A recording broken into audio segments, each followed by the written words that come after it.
can't get by the idea of laws and stuff. And he put it very well when he says that, like, I'm against a state, governments will exist, right? Like, you can create but what happens though is that even if Fort Collins still exists on my private property, I have different laws than the greater property of Fort Collins. Right. But once you step onto public land, because public land will exist, you will have jurisdictional boundaries by which people agree to do this kind of stuff. They just won't have the state anymore. What's up, guys? Welcome to another episode of the Liberty Revolt right here on 1360, the Roar of the Rockies, with myself, Bucky Dillon, and co-patriot Kevin LaRusso. What's up, my man? How you doing? Happy birthday to my wife. Happy birthday, Donshaw. Did I say it right? Not even close. Damn it. I thought I was close, but hey, what's up, Brent? Watching in the live stream. Good to have you. Hello. Today is a wonderful, beautiful, actually, like, incredibly beautiful Colorado winter day. I don't think winter has hit us yet. We still somehow have fall going on here, and which is much better than last year. I don't know if you guys remember the 2-day fall we had last year before that we got like 16 inches of snow, and ruined it for us. But it's been a great time in Colorado lately. So we have a guest today, and the first thing the audience is going to want to know is, who are you? Who am I? That's a good question. Who's your daddy? What does he do? Well, I'm right here. Just kidding.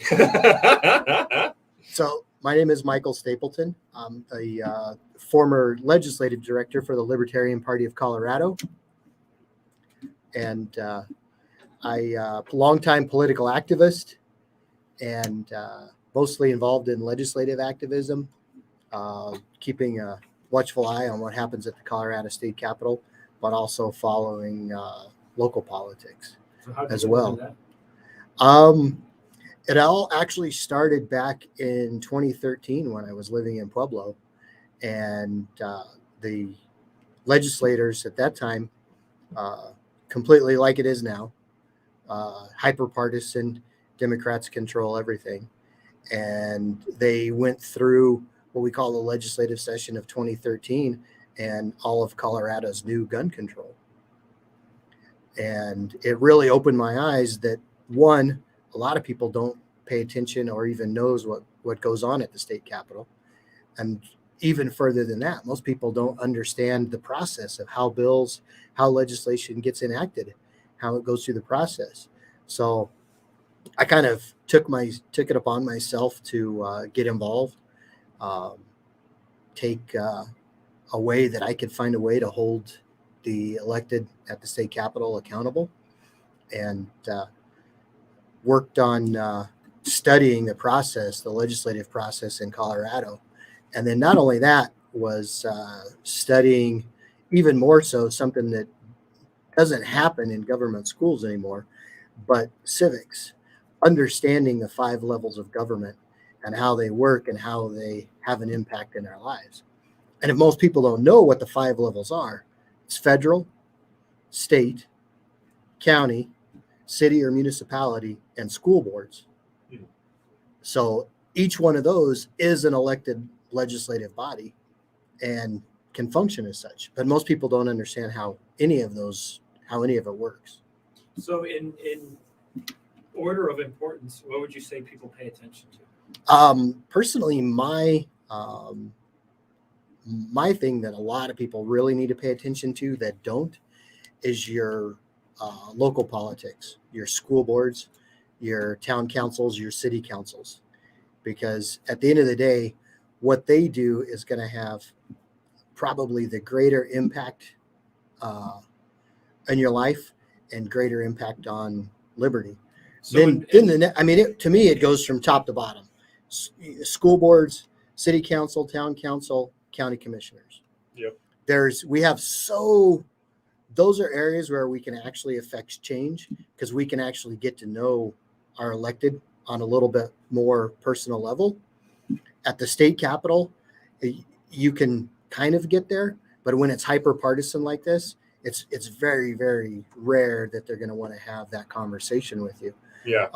And the federal government is just so far gone that it's very, very hard for us to have any type of accountability impact on the federal government. So, because I agree with you 100%, and that's basically our number one war cry is local is the only thing that really matters. Who cares what's going on in the federal level, even the state level? Most of the time, isn't that important when you compare it to your county and your city and your local school board, because at the end of the day, you said it exactly, like these are going to be the things that have the biggest impact on your life. And I think it is not by accident that people are hyper focused on the national right now, because there's two things are very true. One, the Republican Party does nothing on the grassroots level. It has an entirely broken infrastructure. And two, the Democrats are incredibly powerful at the local level, at the grassroots level. They do a wonderful job of mobilizing. And that is, I think, on purpose, because what is another thing that is very true? Most mainstream media or most cable news media, everything like that, is also very basically the wings of the Democratic Party. They make it a point to get you focused on the national level. It's like a Houdini trick. I put it. They get you focused on his hand held up high while he's sliding under the table. He's sliding all his people into your grassroots campaigns and taking over your city and your county governments. And as libertarians, obviously, we're not too big on either of those two parties, but there is something to be said for, especially at the grassroots level. Nowadays, like the conservative Republicans are kind of returning back to the original roots of libertarianism. They're not all obviously entirely libertarian, but when you compare it to the radical nature of the Democratic left, the fact that the Republicans have allowed this to happen has made it even more difficult for people like us, the libertarians, to be able to get anything accomplished, because not only do we not have a second party to infiltrate, not necessarily infiltrate, but to work with on the Republican side of things. But when we do notice these problems, we do have to work with them to stop the Democratic left because of how massive their structure has become. And we're working with it's basically comparing the railroad system of the Union North with the Democrats to the Confederate railroad system in the South during the Civil War, where everything is broken. It's all disjointed. There's no consistency with it. And it makes our fight a lot tougher because we're focused. We have to first and foremost stop the biggest threat. And now we don't have an ally to work with to stop that threat because they're also so broken, because everybody's so focused at the national. No one pays attention to the local. Exactly. So speaking of local news that nobody has been paying attention to and speaking to, and I'm surprised we haven't heard more about, Jared Polis came out with a couple executive orders. Kevin, could you speak on those a little bit? Yeah. So he basically, right now we have a hospital shortage in our state. There's a capacity shortage, not just with ICUs, but in general. And so to combat this, he has authorized the Colorado Department of Health and Human Services, or whatever, the CDPHE, to start moving patients around, when patients on intake being able to say, look, we can't handle you right now, let's move you out. And we're going to get more to this when we return. You are listening to the Liberty Revolt on 1360 KHNC.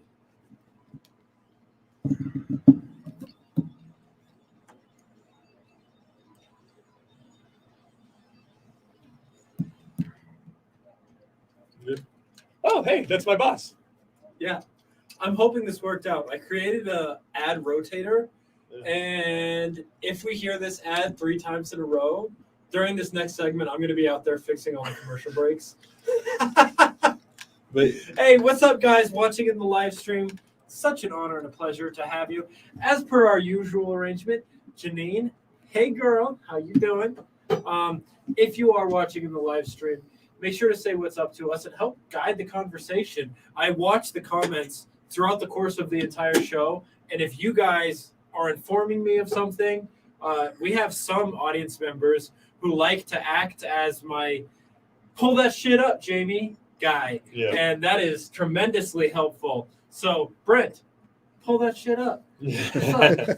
But yeah, no. So it's hard. It's like a hard discussion to have as a libertarian as to why it's so bad for us that the Republican Party is so bad. Because obviously we want our party to be there, right? But we also have to be objective in our analysis of the way things are currently. And if we want libertarianism to have a chance, first and foremost, you have to stop radical leftist socialism from you have to stop that at its level, because the Republicans are closer to us than they are to them as well. So it's like, we can ally with them. And on the grassroots level, they are, especially up here in Larimer County, right? Ron and I can't think of anything that he's going to try to do that I as a libertarian would stand against. Right. Because to be conservative is to look back at the Constitution and the Bill of Rights. And as I tell Bucky all the time, as Scott Horton says, if you can just get back to the Bill of Rights and the Constitution, you're 90% of the way to NCAP Well, stand. you have to. The other thing you have to do is you have to remind everybody. It doesn't matter their party, and it doesn't matter which party did it, because they're all guilty of it, because they flipped the narrative and completely backtracked on it, rolled over what the founders had designed in the republic. Yep.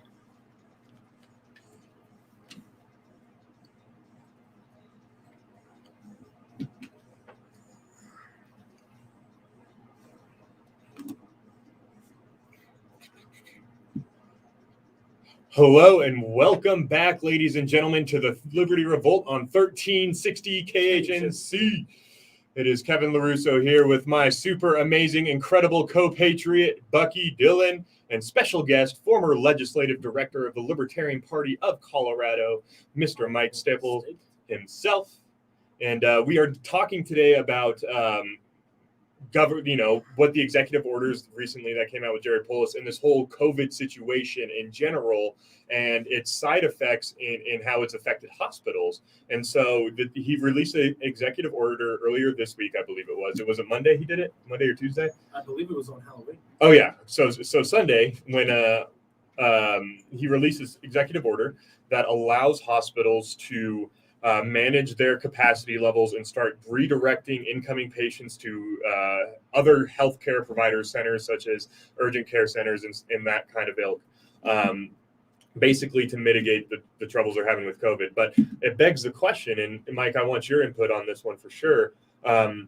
Why is it that after 2 weeks to spread, being a year and a half into 2 weeks to slow the spread, hospitals are still not anywhere near the capacity they need to be at to be able to handle just hospital services? Well, I think we go back to March and April of 2020. Yeah. And you have to look at all the money that the state government, the federal government, especially here in the state, when everybody was so worried that the hospitals were going to fill up, that they stopped all electives. They built a remote hospital at the Colorado Convention Center. They built one up here at the ranch, and they sat empty for months. And we spent all that money, utilized all those resources. And if they are where they say we are at now, why are they not willing to go back and utilize those resources and step up and be prepared for what could happen? Yeah. Because now we're talking about reading in that executive order that hospitals can redirect emergencies, any emergency. It doesn't have to be COVID. It's any emergency. Yeah, any emergency situation. Or they could completely turn it away. Yeah.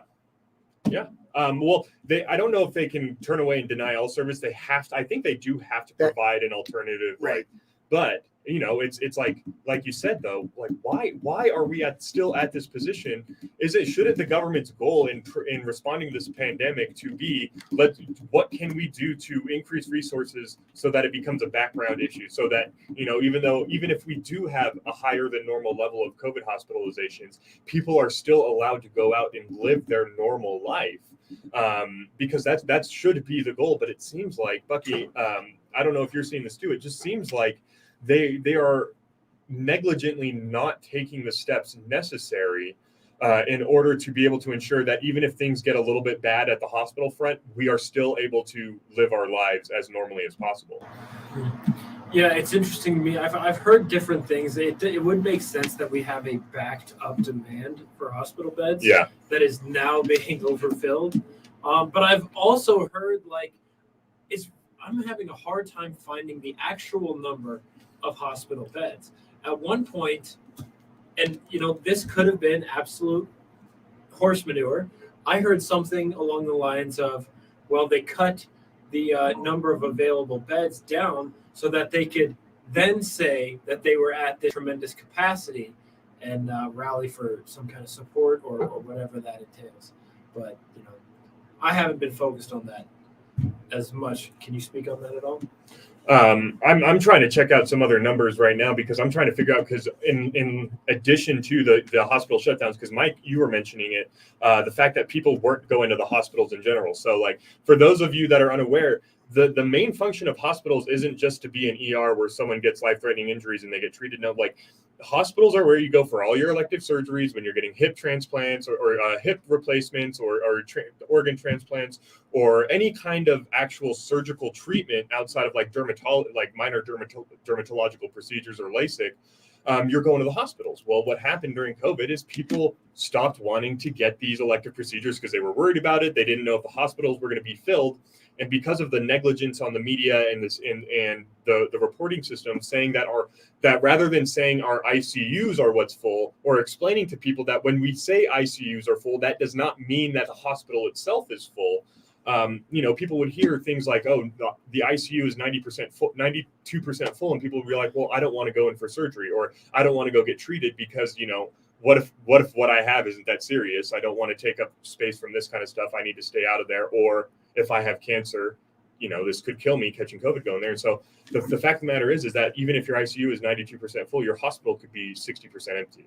And if your hospital is 60% empty, that's 60% of a massive machine that you need to be making money that isn't making money, and you start having to shut down and relieve, let hospital workers go. And now we're in a situation where how many hospital workers lost their job due to being unvaccinated? Those numbers are still rolling in. I've seen some states. I don't know if you've seen it as well, Michael, that whether or not it's like, I know some states you're seeing like in the thousands from certain. I know New York, it was like 20 some odd thousand at one point were in danger. I don't know if that ever came true because it's roughly, I mean, you could probably take a look around. I think my former hometown of Pueblo last week, the major hospital had their first layoffs of people who chose not to seek an exemption, didn't seek the exemption in time, or chose not to get vaccinated.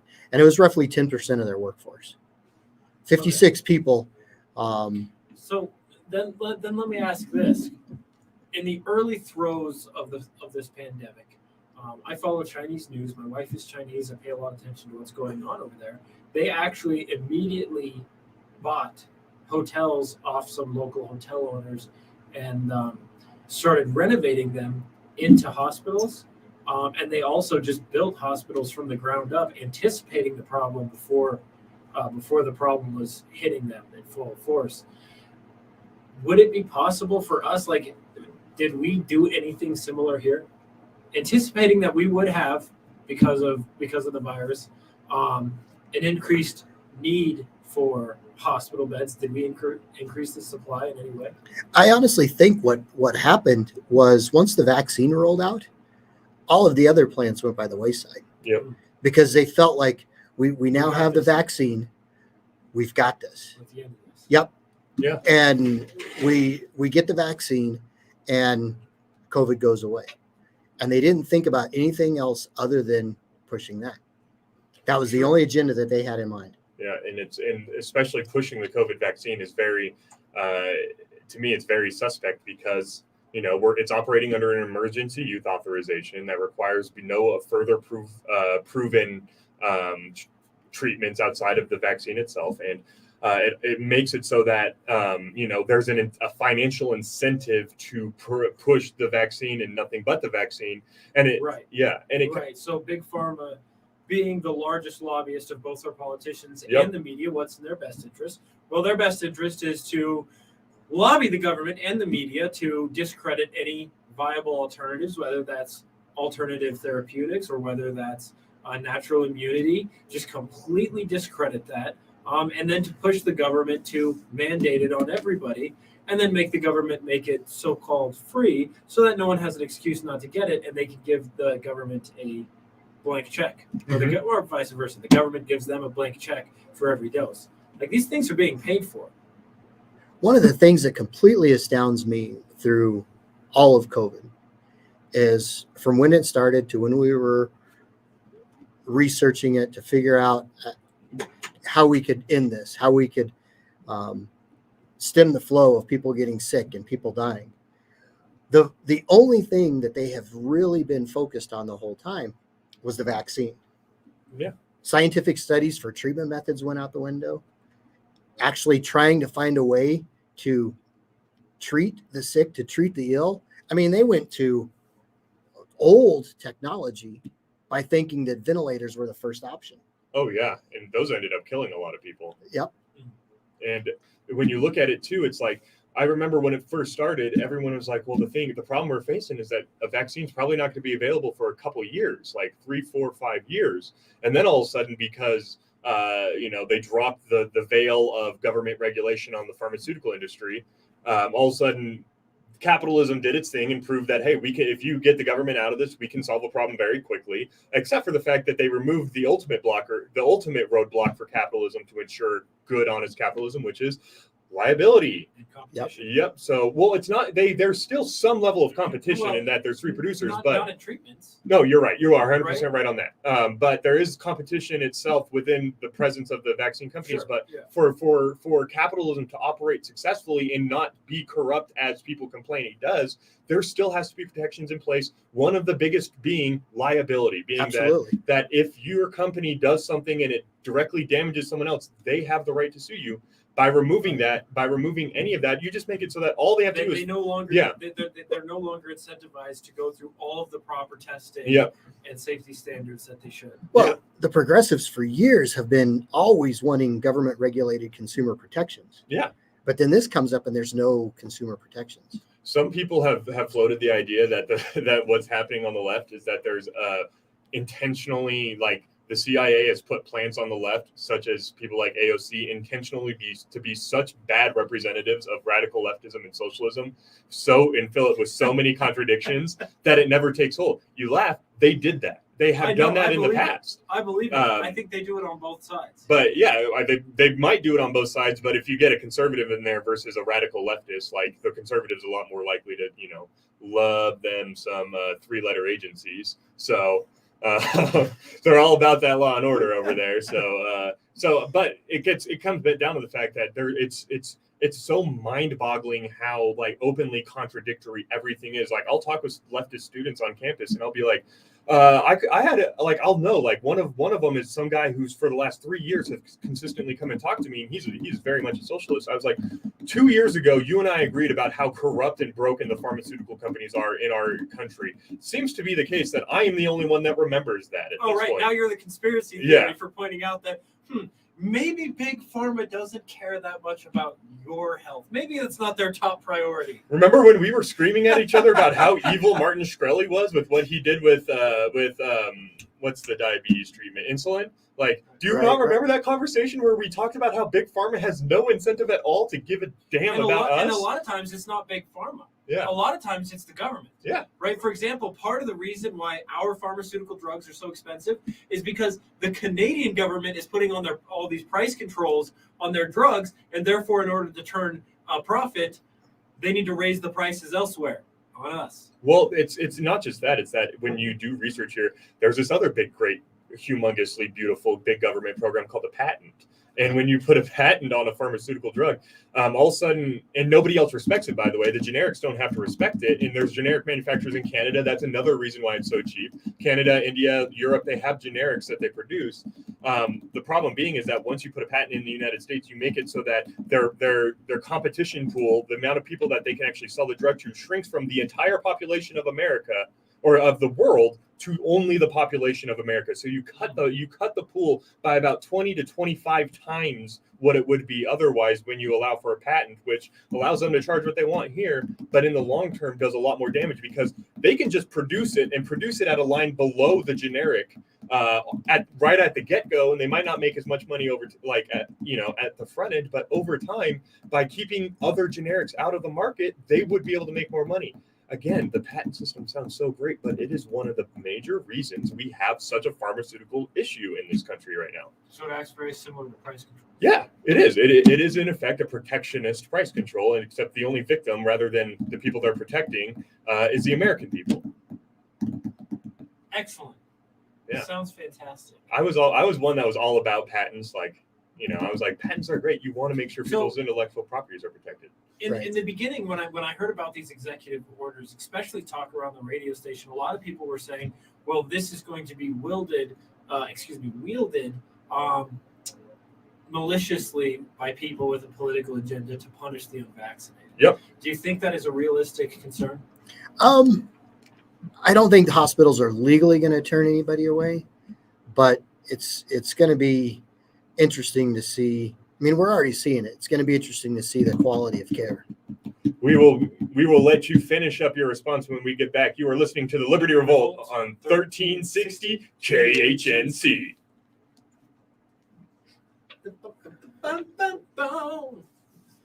You'll notice all my music has great drums. Huh? I always have great drums. Yeah. Period. Our chemistry is off the charts right there. We don't even need to have a voice effect to get the double voice going. We got it. I have a question for you. How many new medications and medical treatments a year does Canada create? They create none Very, very little. because we create them all, and Right. because we have the patent system. Imagine if no one had that protection, someone would still have to make that money. So that money would still Yeah, be but if that- We available. can set up a fourth mic. But if Austin. that money You is, want to know? Hey. You want to? Yeah. I'm going to set up a fourth mic. Get in here. we're having a meeting. We haven't talked about this. Our But- thing's melting down. Excuse me. You're having a meeting. Put me on the Austin, you want to know what my answer to that is?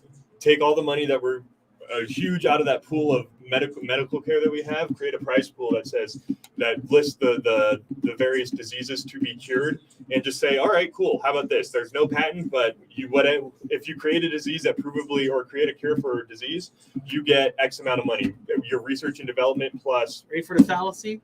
Is that government's job to reward businesses for doing their job? I would rather the government reward a business for doing its job than tell a business how to do its job. You incentivize the behavior you want, not punish the behavior you don't want. Well, you do both, actually. I think we should implement some kind of system where the harder a program fails, the more money we give it.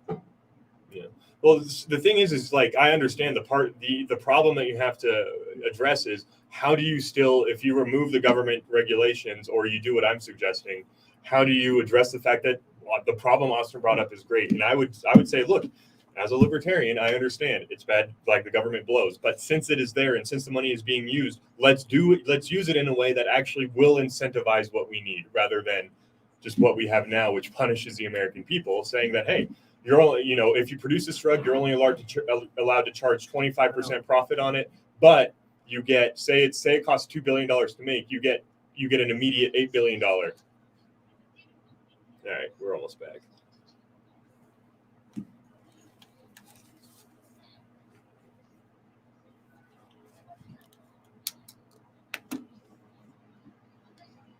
Good.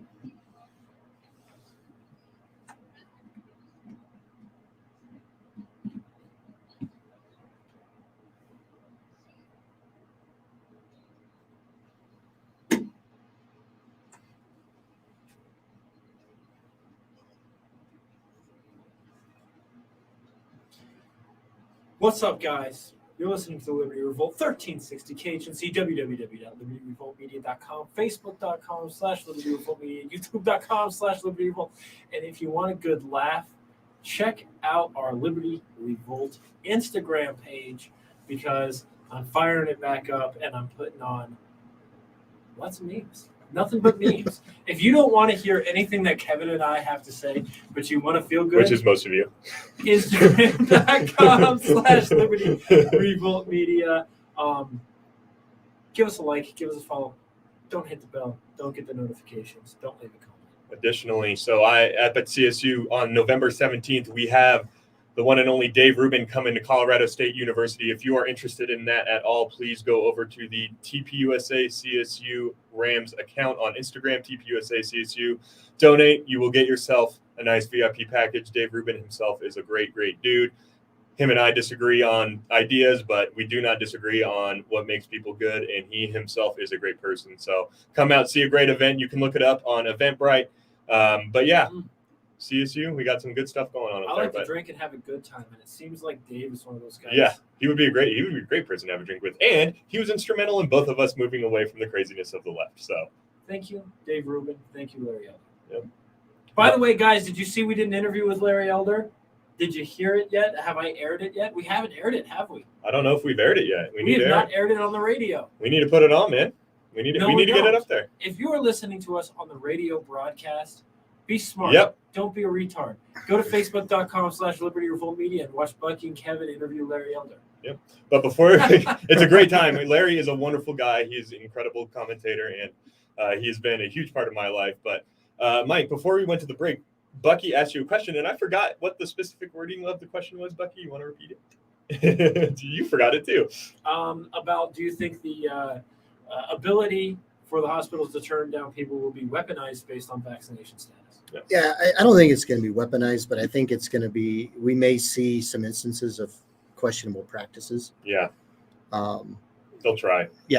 we've already, we talked about it a little bit earlier of people have delayed in seeking healthcare, Yes. and not just the hospital levels, routine stuff, going to the doctors. It's interesting that they're also finding now that one of the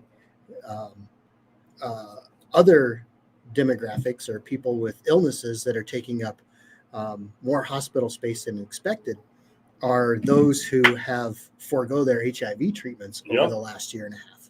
Whoa. Yeah. So the question is, are we going to see a resurgence in HIV numbers? Because basically they've used this tactic that the hospitals are full, Mhm. and people who are truly sick aren't going to the hospital because they're like, I don't want to be part of the problem. Plus, you don't want to And be they're- at so the they're hospital where the highest likelihood of you bumping into a hypercontagious COVID. disease. Yeah. Yeah. It was interesting. I was listening to some commentary on it yesterday, and one of the things that they are really failing to tell in their whole story is, if you're sick, if you have problems, seek medical treatment. Yeah. Yeah. And they've done that. They've really, even with COVID, ever since that started, they've really downplayed that. Mhm. Because you test positive for COVID, and they tell you go home,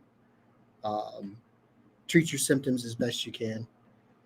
If you feel like you have shortness of breath or trouble breathing, go to the hospital. But how many people, when you're sick, when you're not feeling well, can tell the difference between 90% oxygenation and 50% oxygenation? Yeah. Especially if you're feeling miserable. Yeah. And that's where I think a lot of people, they've waited too late and they've gone to the hospital. Mhm. Because I'm one of those, like, I'm not going to ask for help until I literally am fearing for my life. Well, it's even worse with COVID because that's like the moment before it's actually going to kill. People aren't Right. going to the hospital till they're on death's door. Well, and the other thing is there's this stigma over people who have COVID. Mhm. So some people who get COVID and test positive, they don't want to talk about it. Yeah. They don't want to let their On the friends list. know. They don't want to let their families know. They don't want to. It's been hyped up so Yep. much. So they've actually made people, with the way that things have gone, if you contract COVID, you've done something wrong. You were somewhere where you shouldn't have been. You were out and about. You weren't masking. You weren't social distancing, and you caught COVID. Yeah. And they've made it feel like it's your fault that you've got COVID, and that you don't want to be open and honest about it. Almost like it's some type of dirty disease. And- But the truth is vaccinated, unvaccinated, it's a virus that's doing what viruses do. Exactly. Well, they've seemed to have come up with this idea on the left that what I've noticed about people on the left is that there's an underlying desire to combat the suffering they have in their life, and they project that out onto everything. And so they think of this.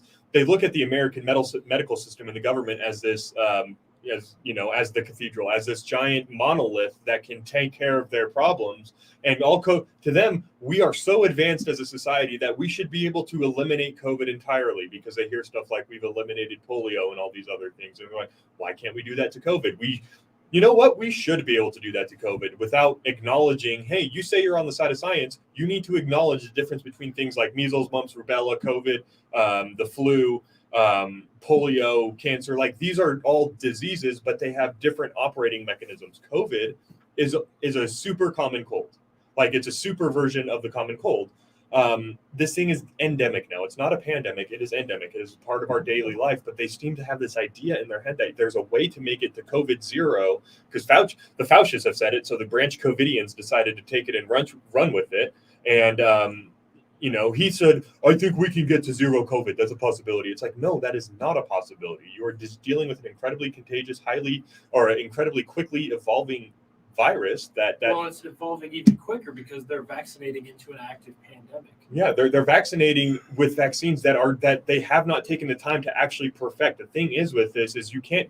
The problem with these vaccines is that when they came out, they were geared towards specific strains. Well, the thing is that when another strain pops up, Not even a specific strain, a specific spike protein. yeah, exactly. And so the problem that arises from that is that when the virus is evolving, as it's evolving to get around this, as life does, the virus is a living organism. It's putting evolutionary pressure on the virus. Exactly, and it evolves at an incredible rate. Like the flu does not evolve anywhere near the rate that COVID-19 So the does. diseases that we've been able to essentially eradicate with vaccinations have been diseases that existed for a long time. Yep. And then we came out with a vaccine, and we were able to get rid of it. This one, we're vaccinating into the Early high evolutionary, first kind of waves of this pandemic. And so what's happening is people are coming into contact with the virus before their vaccination is fully developed an immunity to it. Mhm. And so what's happening is it's putting on tremendous evolutionary pressure for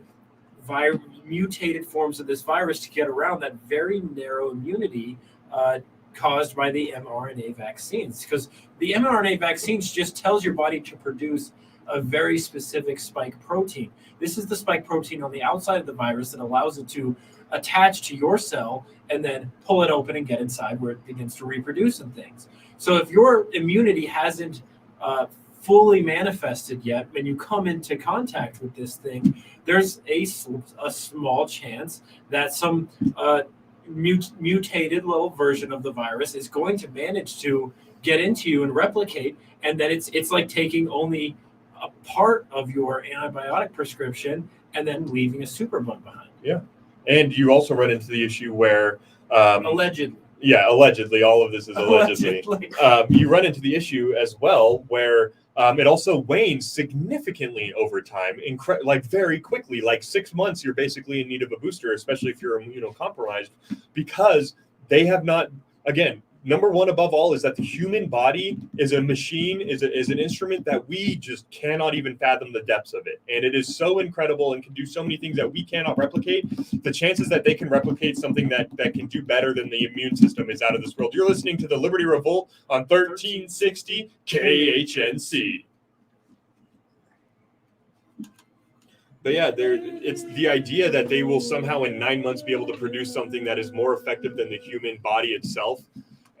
That would take a lot of time to actually do, and it has to be specific. Our immune system that has been evolving with viruses and evolving to deal with all kinds of pathogens for all of human evolution.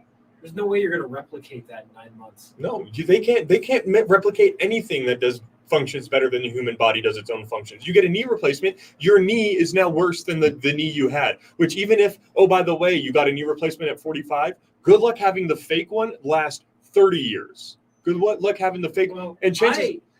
I am looking forward to the future because I have always wanted to be like pseudo Wolverine with the adamantium skeleton. Oh, yeah. But I don't just want adamantium skeleton. I want robot hands and feet, right? At least feet. Yeah. But not robot feet. I want robot hands for feet so that I can like climb trees and stuff, Dude, but it's like they don't even realize the contradictions in their own freaking arguments, and it's like, well, yeah. And the other thing, you would think if we're going into this peak and the peak hasn't stopped, they're completely downplaying the testing aspect again. Oh, yeah. Because now it used to be it was government funded. You show up in an urgent care and they would test you, and it didn't cost you anything. And now you show up at an urgent care and you ask for testing, it's going to cost you a minimum of $250. Holy shit, yeah. And then they want to... And then they'll say, well, if you don't want to pay that, you can go to the state testing site. Well, they've eliminated so many state testing sites that people just aren't, they're, the other thing is a lot of people are saying, oh, I feel like allergies.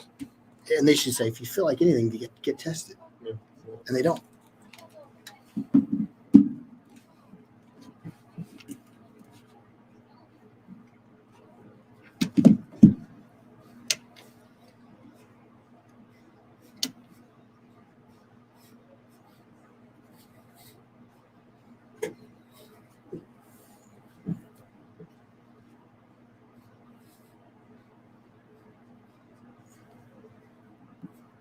You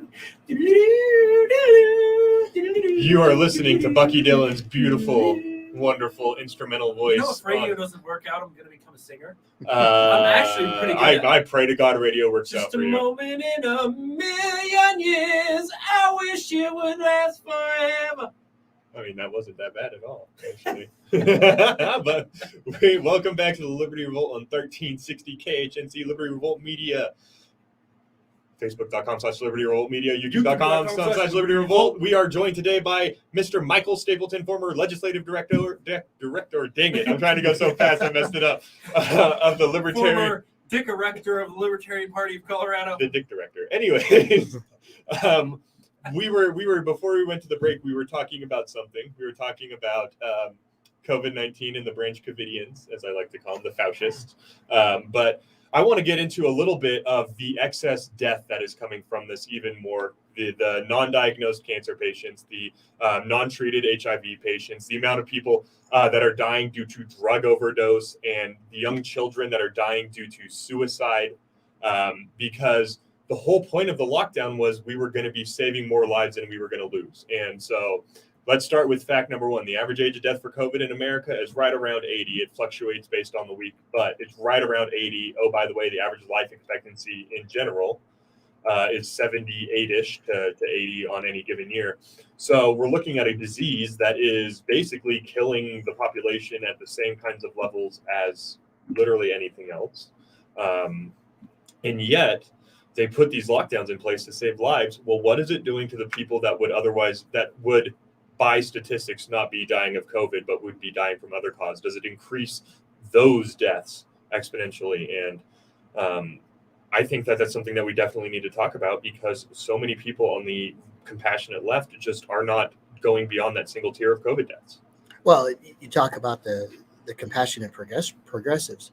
One of the other statistics that is not reported by the media, doesn't get talked about, but I bet if you went and you talked to anybody in your county social services department, county child protective services, those cases probably have doubled or tripled. Oh yeah. And not only that, they've gone there. If you talk to anybody, if you know nobody in that field, they're horrific. Yeah. The domestic violence situation only got worse. I mean, let's just put it this way, right? So you take dad out of the workplace, tell him that he's a non-essential worker, that he doesn't matter. So now he can't work, he can't feed his family. You don't give him any kind of compensation for that. Then you take his children out of school, which, oh, by the way, social development is the most important function that school performs at that young of age. Granted, education is pretty nice too, but the most important thing that a school will do is put a child around other people their age to develop into a good person, hopefully. So you remove them from that environment, which leads to incredible depression. And then you have mom stuck at home with them as well. That's like, how many of you guys can handle being around your family for literally 24 hours a day, 7 days a week? Like, it's not many of us can, but then they were forced in that situation. What do we think is going to happen there? Well, even if it's not the lockdown, it's just the stress itself. Yeah. You know, like, I got to be honest, I took the pandemic seriously in the very beginning for about a month. And the primary reason was my in-laws were living with me. They were old. They were here from China. They didn't have access to insurance or anything like that. And they wouldn't have been able to go back, presumably at the time, if they would have encountered an issue. And I was genuinely concerned. I didn't know what this virus was. I mean, I was one of those. I think a lot of people, if you talk to anybody back when that first came out, the middle of March, I was thinking somewhere around the 13th of March. For the remaining weeks of March and April, I don't think anybody had an idea what was going to happen. I think everybody took it seriously. Yeah. I was avoiding people. I was like, I seriously was wiping down all my groceries with hand sanitizer before bringing them in the house. When I was getting gas, I would seriously pick it up with a napkin between my hand and then the gas pump. But that only lasted for a few short months. Yeah. And then I took it a little bit serious. But man, as soon as my in-laws left, I was like, I am done with this. I would rather just get sick. Well, just the mental stress of like doing all these social gymnastics everywhere I go to try to avoid contact with people and worrying about what is this. And now I'm like, I've had it. And honestly, it was like nothing. Well, your reaction makes sense because evolutionarily speaking, disease has been the most dangerous thing for human, like to human existence for the longest time. Like the reason for xenophobia, basically historically looking at tribal societies, the reason for xenophobia, why you were afraid of the outsider, was specifically because of disease, like was almost specifically because of disease. Like you have no idea what disease they're going to bring into your tribe, so you keep them out. That's why tribalism was. That's why that evolved. Racism and all kinds of things. Well, but it comes down to just like you keep the outsider out because of disease. And so we have an inherent tendency when a disease props up and we start to recognize that danger, we're very hesitant about it, because you've had things in the past like the Black Plague that eliminated a third of the world's population. You have the Native Americans. the 90% of the, when they talk about a Native American genocide, 90% of Native Americans that died of disease, because we brought over disease with us, right? Like they had never encountered it before and it wiped them out. And so it is only natural that when something like this, an unknown disease, pops up, we are hesitant about it. But at the same time, we are, as a people, also very good at making risk reward calculations in our own head. And as soon as we start getting the data, it starts to be like, oh, wait a second, why am I freaking? This is not any more impactful in my daily life than the fact that I'm more likely to die driving a car today. Yeah, it's interesting that we were talking about other deaths increasing drastically, and if we're only focusing on a single tier analysis of COVID, and not even measuring that honestly, in my own opinion, but what are we neglecting to look at? Are we neglecting to look at increased pathologies on all groups for everyone? And it's like I'm seeing all kinds of. I'll just read a few headlines here. Black opioid deaths increased faster during COVID. A high price for opioid crisis in 2021. Patients of high doses of opioid risk overdosing at record levels. But just over and over, I'm seeing this. Latinos grapple with opioid overdose rise as pandemic triggers surge in U.S. use. I think it was almost 100,000 deaths to drug overdoses last year. 100,000. Yeah, which is domestic insane. violence is up. It said COVID-19 isolation linked to increased domestic violence. I mean, what are we overlooking here? Everything. You're listening to the Liberty Revolt on 1360 KHNC. The roar of the Rockies.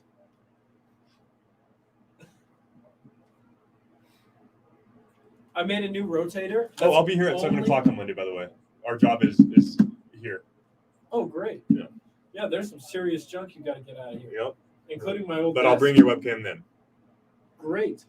Because, I'm sorry. I had it with There's no worries. I mean, I can use my wife's computer. It's just I don't have access to the StreamYard account on my wife's computer. But that's okay. Honestly, I would like to take a week off from doing live streams. Not because I'm overextended, because I am sick of you people. I don't want anything to do with you people. I'm just kidding. Jesus Christ. I like you guys a whole lot, and I do appreciate you hanging out with us. So make sure you unsubscribe, unlike, don't hit the bell, don't get the notifications, don't leave a comment. Please dox us on Antifa blog forums. It really does help our competitors. Did you finally get Chinese in there? I finally got Chinese in there just for Cindy. She's the flat earther that didn't like your shit, right? Yeah, she's a flat earther that doesn't like my international bump musics. I love that you throw Naruto in with the Chinese intro. I honestly couldn't find a good Chinese piece of music that had soft intro into hard rock.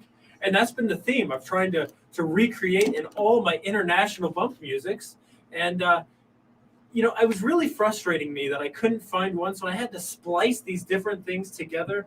And, hopefully you guys out there in the audience appreciate it. By the way, if you are a young woman out there in the audience and you speak a foreign language that you have not heard on the Liberty Revolt, please consider submitting a vocal piece. Just contact us and be like, tell us what language you speak. And yeah, seriously.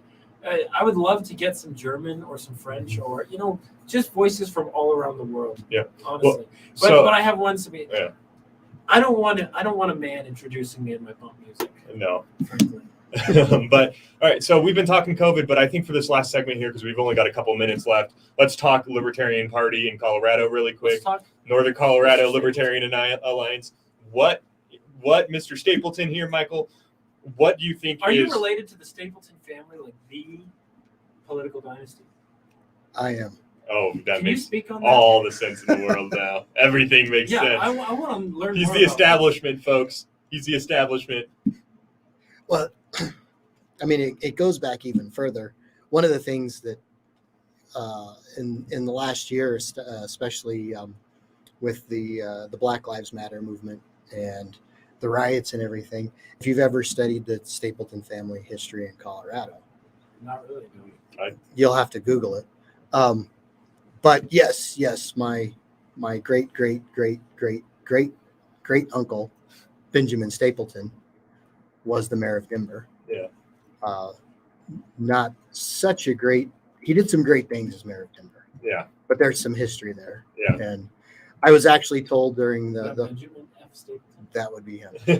And I was actually told, back during the summer of 2020, that is when it comes to Colorado politics, my last name was Stapleton, and I no longer had an opinion. You know what? Screw the establishment. I'm just kidding. No, there's but you do have an opinion, and you've been very involved in the libertarian politics. And so what do you see looking forward that for the libertarian parties here in Colorado, like on the state level and on the local level? Do you have an optimistic view or anything like that? My view to be honest, I mean, I love the Libertarian Party of Colorado, the people. Yeah. We're kind of at a crossroads. The Libertarian Party of Colorado has done some great things, is doing some great things. They're trying to find their footing again. Mm-hmm. But Libertarian Party politics between COVID and the summer of 2020, there's been some fractures and some divisions based on opinions of those things and how, as libertarians, we approach them. Yeah. And you can talk to a lot of libertarians, because if you go back and you study Libertarian Party history, and there will be people that deny it, but the Libertarian Party was founded as a capitalistic proprietarian party. Yeah. And there's many in the party now that will tell you that that's no longer the case. Yeah. That being a free market capitalist or being a proprietarian is now a minority in the Libertarian Party. Which is absolutely stupid. I think one of the things I've noticed is you're starting to see you're starting to see the split between who really understands what it means to be libertarian and people who are libertarian just because they're either contrarian or they just there are certain things they wanted the government out of their life over, and it's like, dude, come on, like this is about liberty. I know freedom. a lot of people are libertarian not because they hold any libertarian ideas or even know what the libertarian philosophy is. They just want to be able to say, well, screw that guy and also screw that guy. Right. I will tell you that there are many in the party that are in the party for nothing more than being anti-duopoly. Yeah. And it harms us because they will take views. It's like, oh, I don't care about the non-aggression principle. It's like, then you don't understand. That is the foundational principle of the libertarian and like capitalist, all that kind of stuff. The non-aggression principle is the most basic and important and fundamental part of all of that. If you don't understand that, how can you actually truly understand what it means to even be libertarian? Well, and I think personally, if you're going to run as a candidate, which I have before for Pueblo City Council, if you're going to run as a candidate, you have to run on libertarian principles and libertarian platform, because if you don't, you're just like the other parties. Yep. And you have been listening to the home of the libertarian principles up in Northern Colorado, the Liberty Revolt on 1360 KHNC. Ooh. Good show today, boys. Mark my words. Before I leave this radio station, one of these episodes, I'm going to shoot a hole in the roof. And that's going to be the episode that goes viral. To get us on the map. This is Dougie Dillon negligently discharged the fire on the air. Me on the video like, woo! You might as well make it a blank because no one's going to know. No, I want a hole. I want a permanent hole. Yeah, but where's that bullet going to go? I work for a roofing company, a little bit on the side, selling roofs. So I will then call up my boys and be like, Sounds Hey, I like a got a little bit of lead. dirty business here. I got a lead. Very capitalist of you, Bucky. Destroy the property and then provide the solution to it. Right. Just like the oil companies of today. No, I think that's one of the things. Like I can't stand libertarians that try to say that the I'm non-aggression pretty sure that principle is the doesn't matter. left's political Right. strategy. Yeah. Regulate small businesses into the dirt and then offer government dependency programs. That's socialism. I mean, that's basically the plot, right? Isn't that how they implement That's how you socialism? seize the means of production Right. in a capitalist economy. It's just eliminate the competition and then use the government to take over what's left.